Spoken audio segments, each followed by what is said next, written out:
Bonjour à toutes et à tous, j'espère que vous allez bien et que vous passez un agréable moment à l'écoute de votre émission Gospel Mag. Alors aujourd'hui, j'ai la joie de recevoir Marie-Christine Pierre. Bonjour Marie-Christine. Bonjour Corinne et bonjour aux auditeurs et auditrices.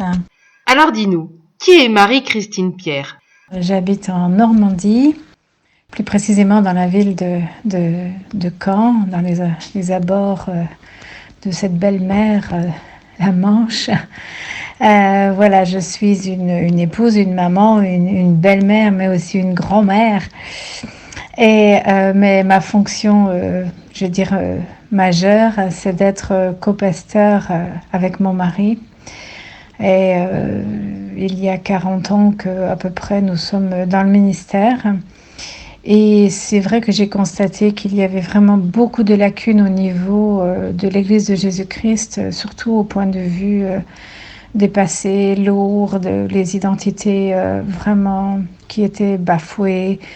Et en tant que, je dirais, accompagnante de mon mari, essayant d'écouter, de solutionner les problèmes avec ce que je savais, mais n'étant pas équipée, j'ai vraiment été vite saturée. Et c'est comme ça que je dis, il faut absolument qu'il y ait ce complément au domaine spirituel qu'apporte mon mari. Et c'est comme ça que j'ai commencé à me former en relation d'aide. Et de fil en aiguille, je suis devenue psychothérapeute avec tous les stages, les années complémentaires, parce que quand on est dans ce domaine, on se forme tout le temps. Et c'est vrai que c'était hyper important de continuer, mais d'avoir les outils correspondants pour venir en aide à des gens qui ont eu un passé chaotique, etc. Parce que ils étaient bloqués sur le plan de l'évolution, du développement spirituel aussi. Voilà, j'ai vraiment vu de merveilleux changements. Donc ça, c'était extraordinaire de voir les changements de vie. On avait l'habitude dans notre église de faire beaucoup de photos, beaucoup de rencontres, et on prenait les gens en photo au début quand ils venaient, et puis on voyait un petit peu toute cette métamorphose. Et j'ai vu des transformations de vie, c'est pour ça que je crois vraiment qu'il faut aussi s'occuper des gens au niveau de leur âme et au niveau de leur passé pour que ça puisse leur donner un nouveau boostant pour leur vie spirituelle. Tu es donc, Marie-Christine, psychothérapeute chrétienne.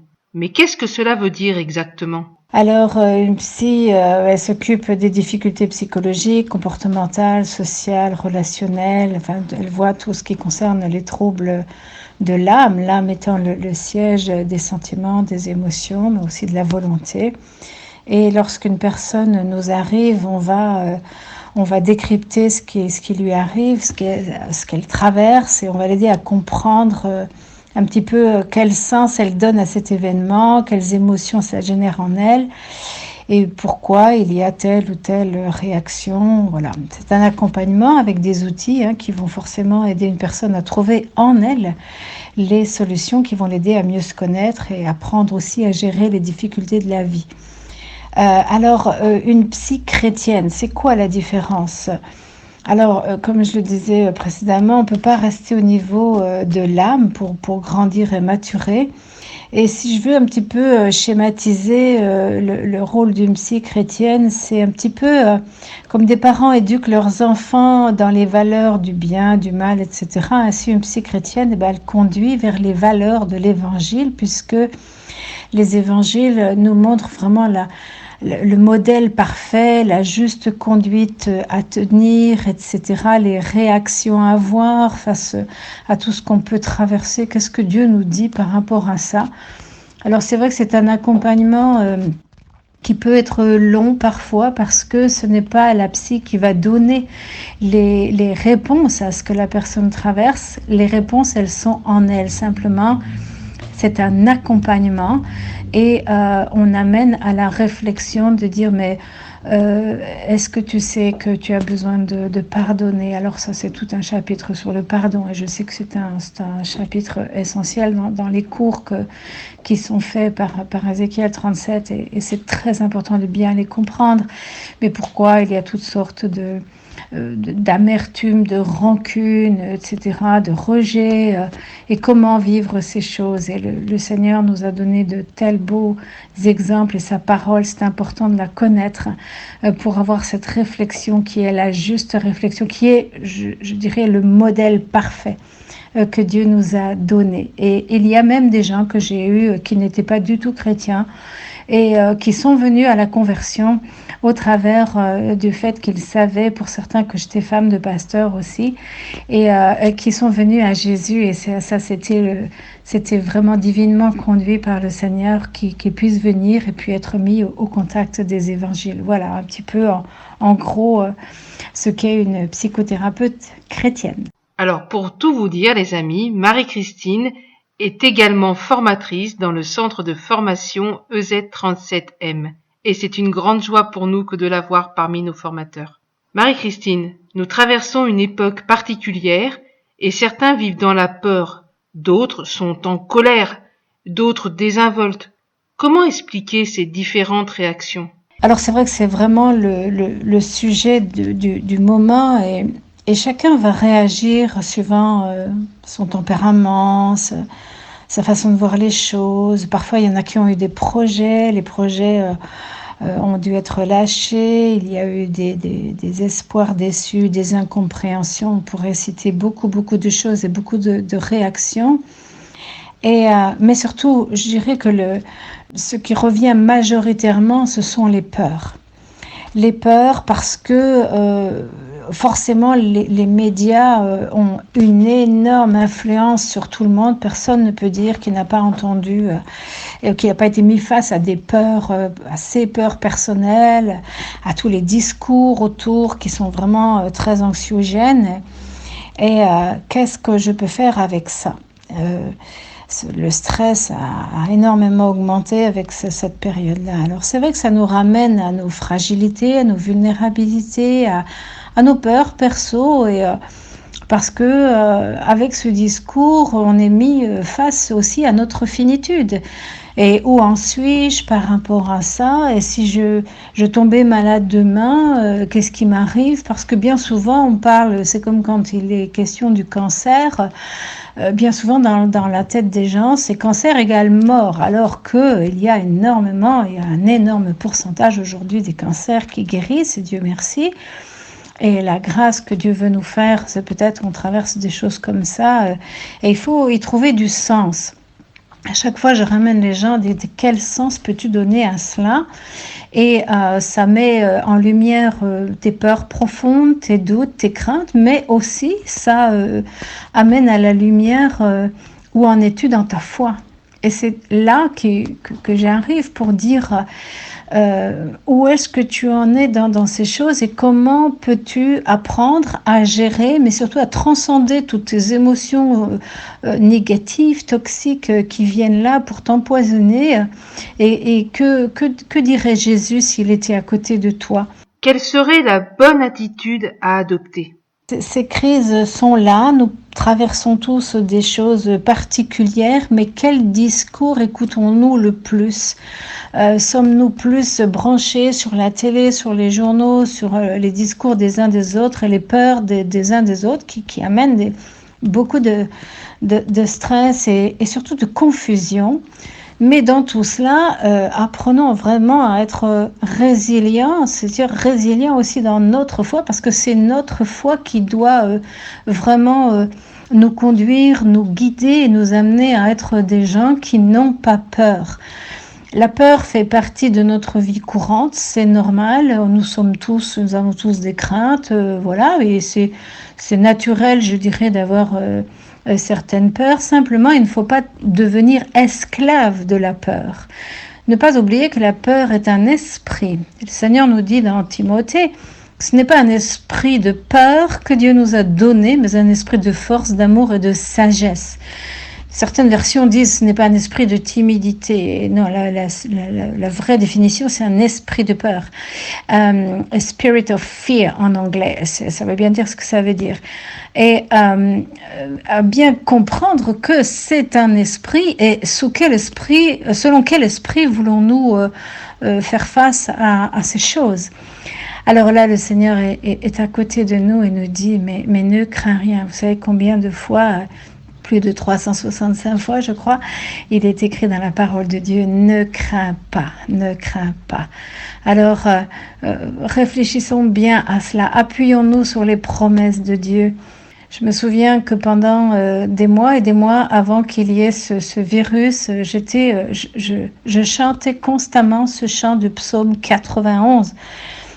Qui dit bien celui qui demeure à l'abri du Très-Haut repose à l'ombre du Tout-Puissant. C'est une condition que de demeurer à l'abri du Très-Haut. Il y a des conditions pour entretenir sa foi. Il y a des conditions aussi en connaissant bien la parole de Dieu. Quand il nous dit aussi que 1000 tombent à ton côté, 10 000 à ta droite, tu ne seras pas atteint. Ok, Dieu nous donne des choses précises et si toutefois je suis atteint, voilà, je ne sais pas à quel degré, mais je me prépare aussi. Si je dois partir, je dois être préparée parce que il y a eu toute cette influence du coronavirus, mais je peux partir demain parce que j'ai un accident de voiture. Il nous faut toujours être prêt à rencontrer notre Seigneur et puis c'est la gloire aussi. Nous sommes ici-bas, nous avons une mission à accomplir, nous avons un temps qui nous est donné. Alors tout ça nous ramène, oui, à notre finitude aussi, mais surtout là j'ai envie de mettre l'emphase en vous disant construis ta foi, établis-toi sur ta foi et sois confiant que Dieu prend soin de toi. Il prend soin de toi, mais la condition, oui, c'est de demeurer à l'abri du Très-Haut, de cultiver cette foi confiante. Le mot foi vient de fie dans le latin. Fie, c'est confiance. Et quand je doute, je me méfie. Et la vie va être complètement et toujours un challenge, un défi. Alors, qu'est-ce que je crois le plus?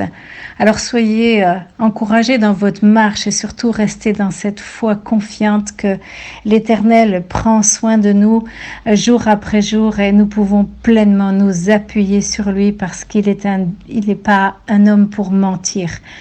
Alors, soyez bénis, encouragés dans votre marche et rafraîchis. Tu nous expliques là que la peur est un esprit. Peux-tu nous dire dans quelle démarche entrer pour en être pleinement libéré? Lorsqu'on prend conscience que la peur a vraiment pris trop de place dans notre vie et que nous sommes sous cette influence de cet esprit de peur, il nous faut vraiment prendre position. Et comment prendre position? C'est d'abord se couper de cet esprit de peur lorsqu'on vraiment le réalise, dire non, là je refuse d'être sous cette influence, je refuse, je me replace sous la plénitude de l'esprit de Dieu. Et ça passe par le renouvellement de l'intelligence. Le renouvellement de l'intelligence, c'est aligner ses pensées sur les évangiles, sur le royaume de Dieu. C'est Romains 12:2. Et je choisis non plus de laisser mes pensées divaguer selon le royaume de la peur, les pensées de ce monde, mais je choisis de m'aligner sur les pensées selon le royaume de Dieu et selon ce que la Bible nous dit, parce que ce n'est pas un esprit de servitude que Dieu nous a donné. Nous avons ça dans les Galates, mais Dieu nous a donné la pleine liberté. Si Christ nous a franchis, nous sommes pleinement libres. Alors libérons-nous, nous avons la capacité de nous libérer pleinement de tout ce qui vient nous influencer pour nous voler notre identité chrétienne, à condition bien sûr de renouveler notre intelligence et de nous placer sous la seigneurie de Christ. Et de lui demander pardon, de nous être ouverts à cet esprit de peur pour nous replacer sous la plénitude de l'esprit selon du Saint-Esprit et aussi selon ce que le Seigneur nous dit selon le royaume de Dieu. Accepterais-tu de prier pour nos auditeurs et nos auditrices? Alors je vous propose de prier avec vous par rapport un petit peu à tout ce que vous pouvez traverser, toutes les influences que vous avez peut-être subi ou que ça réveille aussi des choses en vous et que vous savez pas trop comment faire avec ça, que vous êtes angoissé, que vous êtes un petit peu dans la confusion, que vous savez plus trop qui écouter, tout ce qui a pu venir pour vous enlever la paix. Et Seigneur, je te prie particulièrement pour chaque auditeur, chaque auditrice qui quelque part a subi dans cette période vraiment spéciale et qui subit certainement encore peut-être toutes ces influences qui veulent les voler, qui veulent leur retirer leur paix. Seigneur, j'appelle vraiment la pleine paix sur eux, parce que tu es l'auteur de la paix, tu es la paix, et que cette paix divine vraiment descende sur eux avec puissance, que leur vie soit rafraîchie, mais qu'ils puissent aussi se réaligner sur ta pensée à toi, qu'ils puissent se réaligner pleinement sur ce que toi tu dis et non pas tout ce que le monde dit. Que dans leur marche, ils puissent être fortifiés, qu'ils puissent être renouvelés, qu'ils puissent retrouver en toi le chemin. Tu es le chemin, la vérité, la vie. Qu'ils puissent tout à nouveau se plonger dans ta parole pour capter, intégrer pleinement ce que toi tu dis. Parce que lorsque nous lisons ta parole, c'est toi qui nous parles directement. Et Seigneur, qu'ils fassent vraiment le choix d'être dans ce que toi tu dis, dans ce que toi tu penses de ces choses, mais surtout dans cet espoir suprême que tu nous donnes, que tu ne nous abandonneras pas. Seigneur nous dit, je suis avec vous tous les jours jusqu'à la fin. Alors que cette parole que tu nous as donnée soit vraiment l'encre pour leur âme, que leur âme ne soit point troublée, mais que tu puisses leur donner de dépasser tous ces accès, toutes ces émotions qui sont là pour les amener dans la confusion, dans des choses qui ne sont pas bonnes, mais qu'ils puissent pleinement se réaligner sur la vérité de ta parole. C'est ta parole qui affranchit, qu'il puisse être pleinement affranchi maintenant et rentrer dans un nouveau temps, avec un nouvel espoir, avec quelque chose de frais, que tu puisses visiter chacun personnellement, chacune personnellement, que tu puisses guérir aussi en profondeur toutes les peurs que ça a pu réveiller ou des angoisses profondes, parce que les événements traversés réveillent souvent des souvenirs enfouis et réveillent en même temps les émotions enfouies avec tout cela,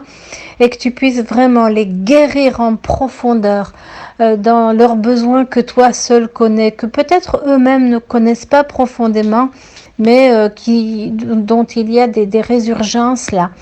Maintenant que cette guérison vienne pleinement sur vous et que vous soyez dans la pleine paix du Seigneur, qu'il vous encourage, qu'il vous fortifie et qu'il vous renouvelle. Soyez bénis et rafraîchis dans le beau, dans le précieux nom de Jésus, et croyez que ses promesses sont certaines, elles sont oui et amen en Jésus-Christ.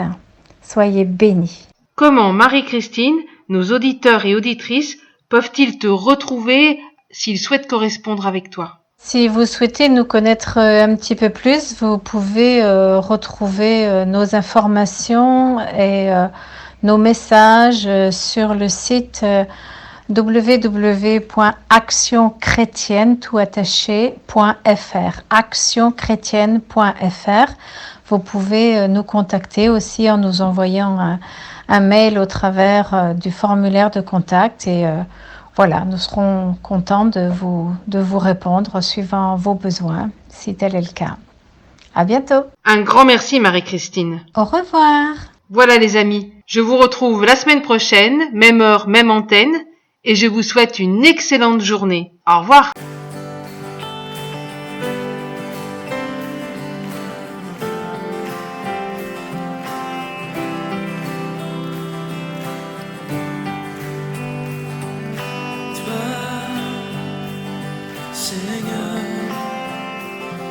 Tu me couvres d'un bouclier, tu es ma gloire, et tu relèves ma tête. Oui, toi, Seigneur, tu me couvres d'un bouclier, et tu es ma gloire, et tu relèves ma tête. Et je chante